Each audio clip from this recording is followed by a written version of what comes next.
Hello, and welcome to Come Play With Us, a spooky storytelling podcast. My name is Leela, and I'm joined by my evil twin, Ruby. We're actually both the evil twin. We're both writers with non-writer day jobs. We believe in the power of great storytelling, so we've invited guests with the challenge of weaving a tale about real-life hauntings and paranormal activities with the sole purpose of scaring the shit out of us. We'll rate them to see how they've done. Our ratings go a little something like this: scared shitless,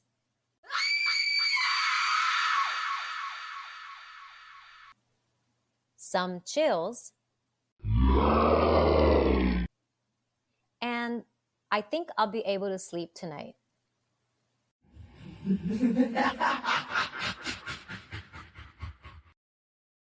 Hi everyone, welcome back. Today's guest, who's going to try and scare the shit out of us, is our returning champion. I don't know. Well, there's no champions. Everyone's a champion. But our returning storyteller, Renata. Are we the guests, perhaps? And we are Renata's guests? I guess. We are in thrall of her storytelling. So, hi, Renata. Hi. This is a lot to live up to. I'm glad to see, Leela, that your room is darkened because I never feel like it's darkened enough. Thanks. And mine is mostly darkened, but I do have one little light on because I'm a little freaked out being by myself here today. And once again, my husband is traveling, which I feel like we're always doing this when he's traveling. So I'm having mercy on myself by having one little light on.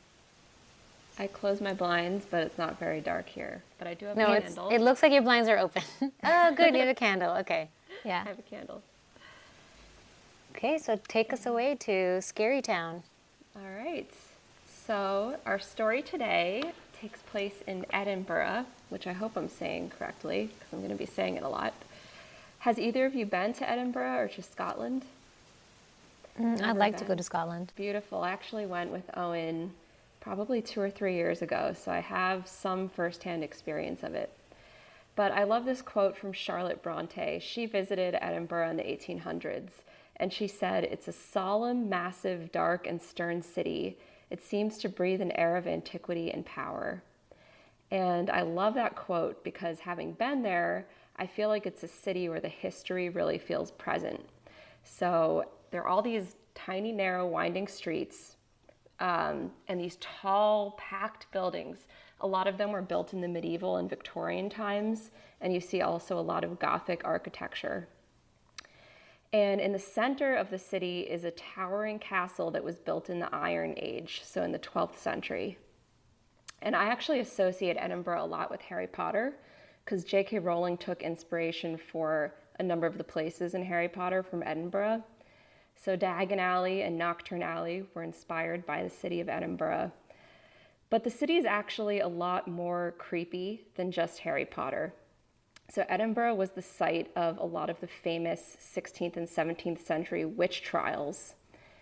It's also the home to Burke and Hare. Do you guys know who Burke and Hare are? That sounds familiar to me. They are some of the most famous body snatchers. So they robbed bodies from graves to sell them to medical schools. It wasn't a man and a woman, was it? Because there was one that I had read about that it was a man and a woman that were doing that. But maybe not. 2 men. But I don't think they were the only body snatchers. It kind of was a thing at one point in time. Edinburgh is also a place where a number of public executions took place. So the Gallowgate gallows are in Edinburgh. And it also inspired the story, The Strange Case of Dr. Jekyll and Mr. Hyde. So they say that Robert Louis Stevenson took inspiration from the duality of Edinburgh's character. It's elegant new town, and then it's darker, more mysterious old town. So it's kind of a creepy place to begin with. The other thing you have to know about Edinburgh for this story is that it's a city built on hills. So unlike Dublin or other cities in the UK, it kind of is like all these little narrow streets punctuated by stairways. Owen and I found this out the difficult way because we were wheeling our suitcases through the city and had to keep lifting them up stairways. But it's a city built on hills. And our story today is going to focus on a bridge that was constructed in the 1700s that connected two of those hills.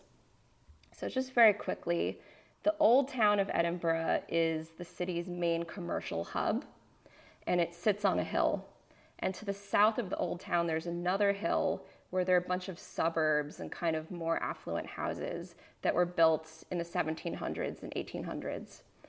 And this bridge was basically spanning a valley called the Cowgate, which is the valley between the old town, the commercial hub, and the southern suburbs. So it's called the Cowgate. The valley is called the Cowgate because it was originally a route for herding cattle to market. So they would come through this valley with, cattle to sell. But by the 18th and 19th century, it had become a really residential area.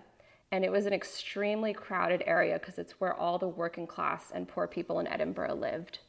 So the Cowgate, this valley, was full of these tenement buildings that were up to 14 stories high, and multiple families would live in a single room in these tenement buildings. And there were no elevators, obviously, so you'd be climbing up many stories to get to your apartment. Question for you both. Which floors do you think were the more desirable floors in these old tenement buildings? 3. I'm going to say the second floor because I feel like the first floor you'd get like mice and rodents and rats. So I said the second floor would be the most desirable. Yeah, you guys are actually right. The higher floors were considered more desirable because the streets, like you said, Ruby, were really filthy. So again, we're in a valley. And at the time, a lot of people's waste and sewage water were collected in chamber pots and thrown out the window. So they didn't have sewage the way we had today. So the streets were full of cow manure from the cows going through the city, and they were full of wastewater and sewage water. And they were just generally very unsanitary. So this made the Cowgate like an area, a breeding ground for disease. So there were really high mortality rates at the time. Diseases like cholera, typhus, and tuberculosis were really common. 1 in 4 children didn't survive to their 5th birthday, and the average life expectancy at the time was 35 years. So we would all be dead or dying if we lived in Edinburgh. Around what year is this? Late 1700s. Okay, yeah, that's too young. Also, this is like thematically reminding me of Paris. I love your story about Paris. Yeah. Of just how awful and filthy it was. Yeah. So in 1785, the Edinburgh Town Council commissioned the construction of a bridge that was meant to cross the Cowgate. And it was specifically to help wealthier residents and merchants pass through, basically have a direct route from the old town to the southern suburbs and bypass the Cowgate. So they didn't have to go through the slums. The bridge, though, was built on a budget, so they didn't invest a lot of money in it. They used stones that were recycled from some of the streets in the Cowgate, but nevertheless, it was considered a feat of engineering for the 18th century. It spanned this chasm of just over 1,000 feet long, and it had 19 elegant arches. So at its highest point, the bridge reached 31 feet above ground. At its lowest point, it penetrated the bedrock 22 feet down. When the bridge was finally completed in 1788, it was deemed to be an appropriate and fitting honor that the city's eldest resident would be the first to cross. So they had this elderly lady, she was a judge's wife, and she was supposed to be the first person to cross the bridge to celebrate its opening. But a few days before the grand opening, she passed away. But since promises had been made and hands were shaken, the town council felt like they should honor their original agreement. So they brought the judge's wife across the bridge in a coffin.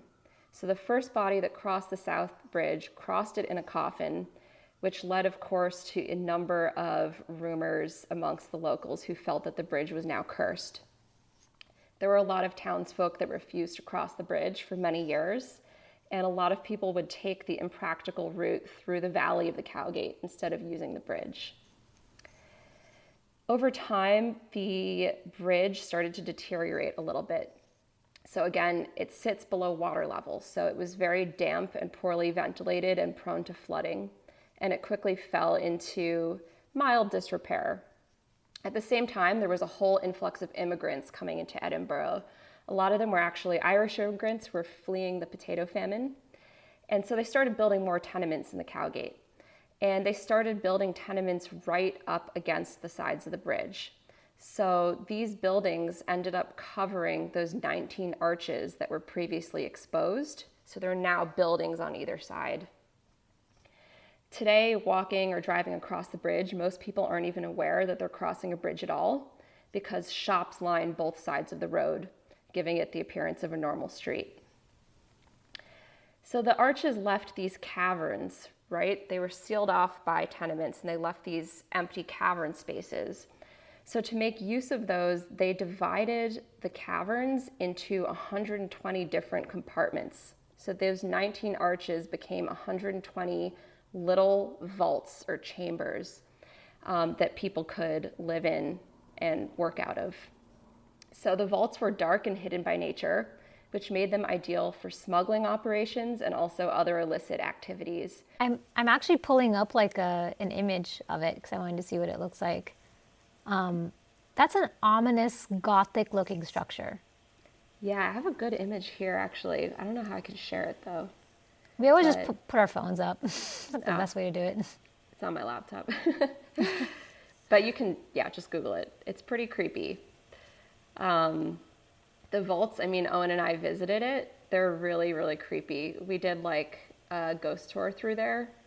And there was a woman that got so freaked out on the tour that she asked to leave. So it is pretty spooky in there. It kind of feels like you're spelunking or something when you go in there. There's just all these little like passages that lead to another room and another room and another room. And it's almost like a little bit of a maze down there. Basically, the vault's dark and hidden nature made them ideal for smuggling operations and other illicit activities. So they were converted into gambling dens. Some of the vaults became brothels. We talked about Burke and Hare earlier. Some of the grave robbers also stored bodies in the vaults.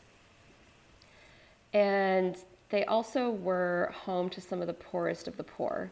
So these were people who couldn't afford to live in the Cowgate, which was already a poor area. People like homeless and displaced people started inhabiting the bridge, essentially squatting in the vaults. And to go through these passages that are just like vault after vault, I don't know if you can see these, but they're almost like, here, this image kind of shows how they built them out. So these like little chambers, but then they're sealed off. Yeah, you can't. It's basically like the catacombs. It is. You feel like you're underground. The story today is about a cobbler who is one of the people who was desperate enough to live and work in the vaults in the late 18th century. And he made his living by repairing shoes. And obviously he couldn't afford to live or work above ground. And he probably barely earned enough money to make a living wage as a cobbler. But one of the 120 small rooms that make up the vaults was his workspace, and it would have been a pretty small and cramped workspace. So there would have been just enough room for a workbench, a couple tools, maybe a few personal belongings.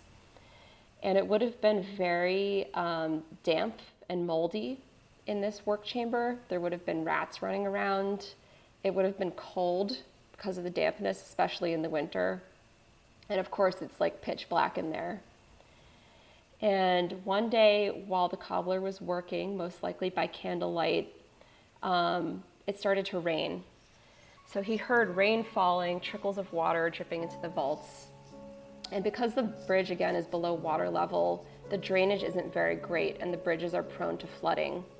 So the water would have started to kind of accumulate on the ground. Again, it would have been wastewater. It would have been filled with grime and debris.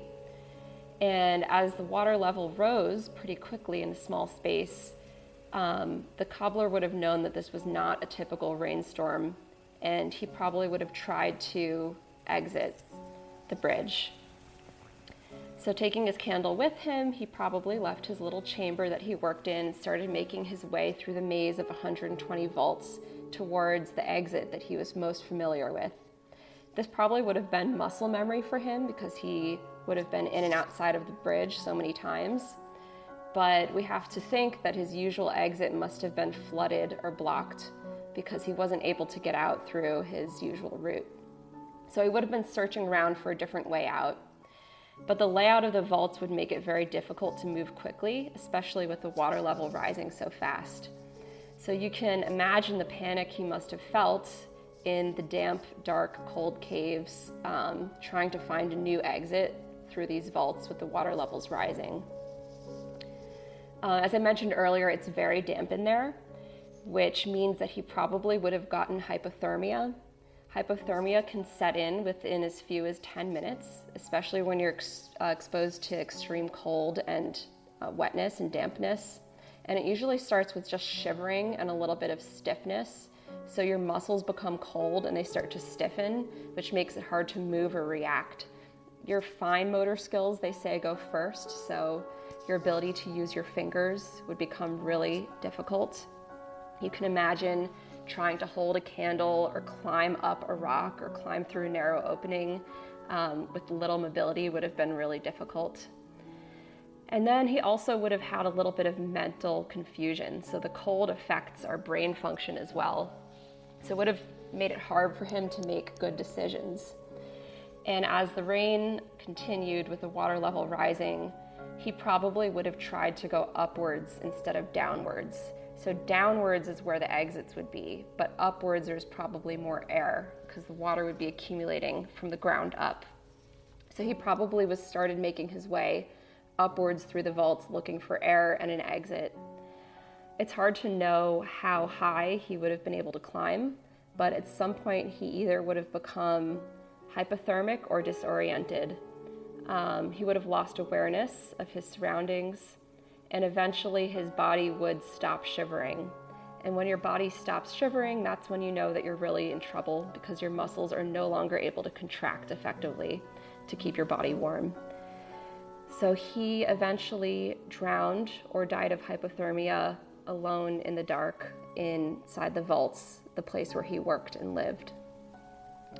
So if we fast forward to today, there's a psychologist and author named Richard Wiseman who wrote about the Southgate Bridge. He said, "The South Bridge is a place where the veil between the living and the dead seems thin, where the whispers of those who've suffered and died linger in the shadows." So you can still visit the bridge today. Like I said, Owen and I went, but people have had a number of spooky encounters with the ghost of the cobbler. So many visitors and paranormal investigators say that they've heard the sound of footsteps walking around inside the bridge. They think that the footsteps are the footsteps of the cobbler, still trying to find his way out. They've heard scraping, tapping, and the sound of tools. And the theory is that the cobbler's ghost is what they call a residual haunting. So the events of his death replay in the vaults like a looped recording. And then I liked this quote from an author, John D. Smith, who wrote about a history of Edinburgh. He said, "In the depths of the South Bridge vaults, the past clings like a thick fog, where every shadow seems to whisper the tales of those who lost their lives and the dreams that drowned beneath the city." Because I think while the story's spooky, it's also sort of a sad story, because this is a story about a cobbler who probably lived a really tough life. You know, he lived in the Cowgate. It was a very miserable, poor life, with a life expectancy of 35.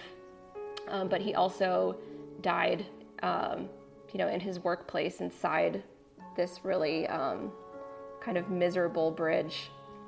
So his memory lingers on, and I think it's a testament to the resilience of those who once thrived in the shadows. That's the story of the cobbler. What are other ways people passed away? That's a good question. There was a boy who died in the bridge. I think a lot of it was just from the unsanitary conditions. There was a lot of disease that spread. Wow. Because from the images that I saw, if I'm looking at the right bridge, it's high above the street. So if it flooded, it's all going down and then into it, yeah. It's in a valley. But what about those buildings? Are they getting flooded as well? They're basements, probably. They were saying Because you said the bridges, but basically it's like two hills, because it's really hilly, and so the bridge is just connecting the tops of the hills. So there's still land underneath that's going to get water. Yeah, But they there's said buildings. that the drainage of the bridge it wasn't built to be lived in. So it wasn't like constructed to drain properly. You know, it wasn't They were just built trying to for put that. people there. Yeah, people And there were just no started windows or squatting in it. anything. No Yeah. windows. No, it wasn't built for people to live in, you know. But people were desperate, so they kind of made homes of it. And the woman who got scared, was it because she didn't want to go inside like those little caverns, or she didn't want to cross the bridge? They were going to tell us a spooky story, and you know, it was like a candlelit tour, so it was pretty spooky, and we were in one of the chambers, and they were talking about a boy that died inside the bridge, and they're like, you know, if you're too scared, now's the time to back out. And this woman was just like, I'm too scared, I signed up for the wrong tour. She's like, I just came here for the history. She just wanted like a nice, like, just history. Maybe she should just only do daytime tours then, because nighttime tours are always going to be creepy. And so Yeah. what was the story? What was creepy about the story after she left? It was the story of a boy that died in the bridge, and they basically were saying that every now and then someone will feel his hand squeeze their hand. But you know, when you're in the right setting, that can be pretty spooky. Were you guys pretty spooked out? I was totally freaked out. I was like clinging to Owen. And he was just like, whatever. Because Yeah. that's the thing is like, I've done like ghost tours in homes, like candlelit, but I've never gone into a cavern. I mean, we did one that's actually down near where was it, Leela? Down near the Bowery, maybe? Or in the village? It was in the Bowery. It was like the catacombs of St. this church. Patrick's or something, I think. I don't know. And it was like the catacombs of this church. And it was like not that catacomby, you know? It was like not that creepy. Yeah. But I can imagine just like being like in more of a cavern or cellar type situation is just, you're just looking around like you're looking for a spirit or a shadow or something like that. What did it look like to you when you were there? It's just these dark, I mean, it's pitch black. They're just these dark caverns. It kind of reminded me, my sister and I visited like Hitler's bunker. Oh my God, they still have it? Feels like a bunk, like you feel like you're underground, you know. They're just gray stone vaults. It's creepy. And it's more creepy because unlike the catacombs, they're on many levels. So you are kind of like spelunking, like you're climbing up and down as you go through them. And so a lot of them just end up being like below ground, right? I think Well, they weren't ventilated. ventilated, right? So if water got in, it's going to be hard for water to get out. Yeah.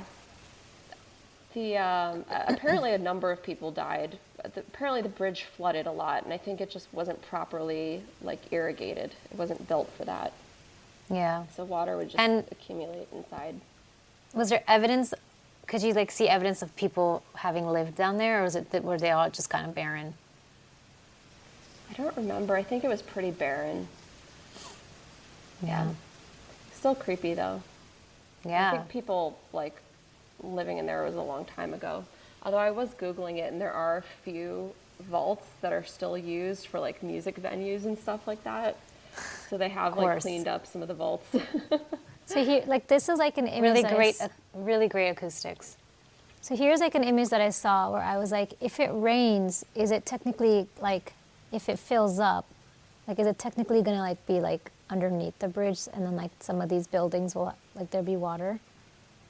I'm sure because when it's raining on a bridge and it is just a bridge, the rain's gonna need somewhere to go, and because there's all these buildings and all this other stuff built up on the sides of the bridge, that's where the rain was gonna go.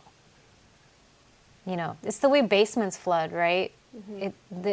It's got nowhere else to go. The water, so it's gonna go inside your home. Yeah, I think that's a good analogy. Ruby's really trying to figure this out. I'm like struggling with this, With my how it brain. floods. Yeah. Ruby, it's like a basement flooding. Like The is this water the bridge? has- This is the bridge, right? The water needs somewhere to go. It says Yeah, the that's Cowgate the outside Arch of the bridge. Yeah. Yeah. No, but I mean, like, if the water starts, does it mean that the water passes through the bridge? So which means imagine flooding that, these? okay, so that's just an arch. So imagine that there's a building slapped up against that opening, and now there's no opening. Now, when water is on top of the bridge and it's flowing down to the sides of the bridge, it's going into the whatever is slapped up against that opening. They were building up against those openings, Ruby. That's probably not even a final. Those arches, like Renata said, were completely covered up by, they were building up against it. Yeah, so it's like, it looks like this now.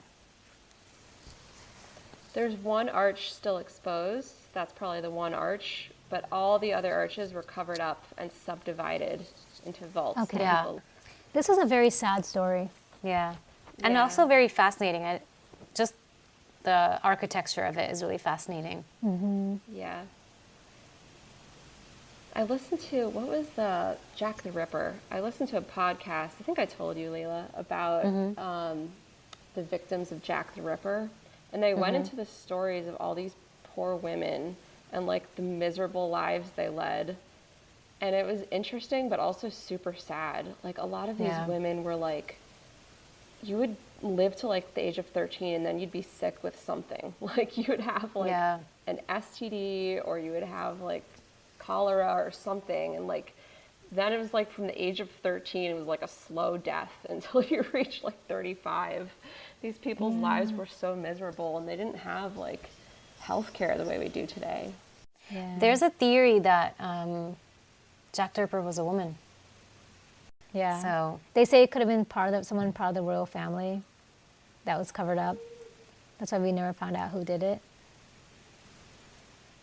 And I then, don't like, even those know what Jack the the From Hell letters where the person was like, haha, I'm Jack the Ripper. Where I'm like, that's like, no, that's like someone trying to get clout. Yeah. But like in the late 1800s. Yeah. yeah, I'm Yeah, sure. Way off topic.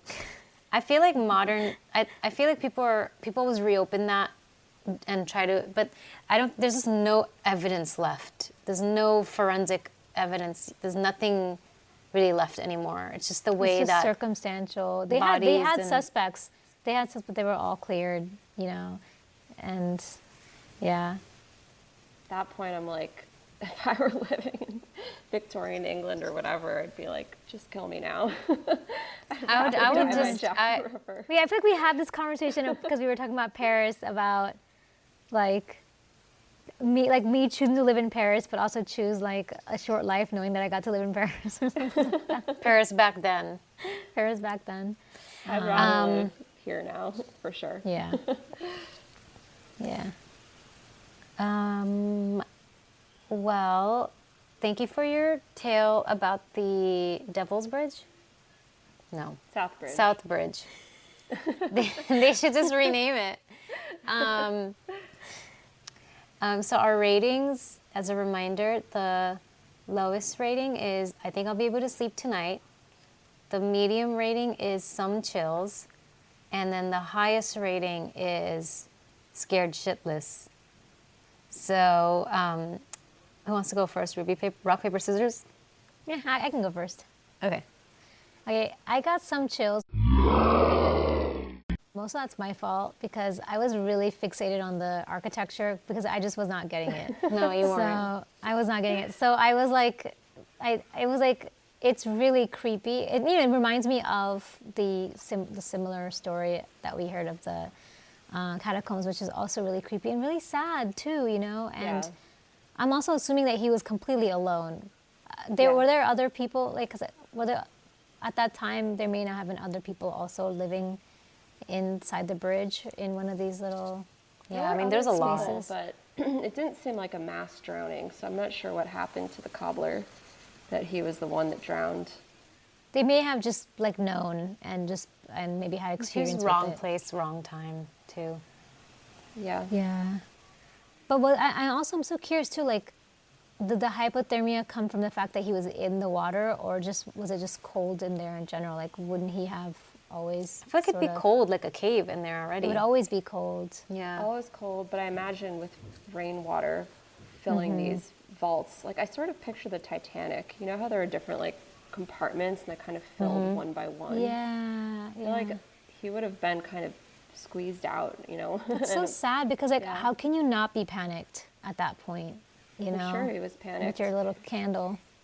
It Yeah. said that the bridge, it would fill up like surprisingly fast too. Like as soon as the rain started, the vaults would just start to fill up because there was, like Layla said, there was nowhere for the water to go. It does remind me of the women in the Jack the Ripper story in that they had no choice and he had no choice but to live and work in that little cubby hole in the bridge. Yeah. But yeah, it is sad and it is scary, but I think I was way too confused about the architecture. So that's more on me. I still don't understand you have to it. use your imagination I might more. just have to go and visit. That's the best way that I'll understand is now I need to go visit, You'll as love we it. called it, the Devil's Bridge in Edinburgh.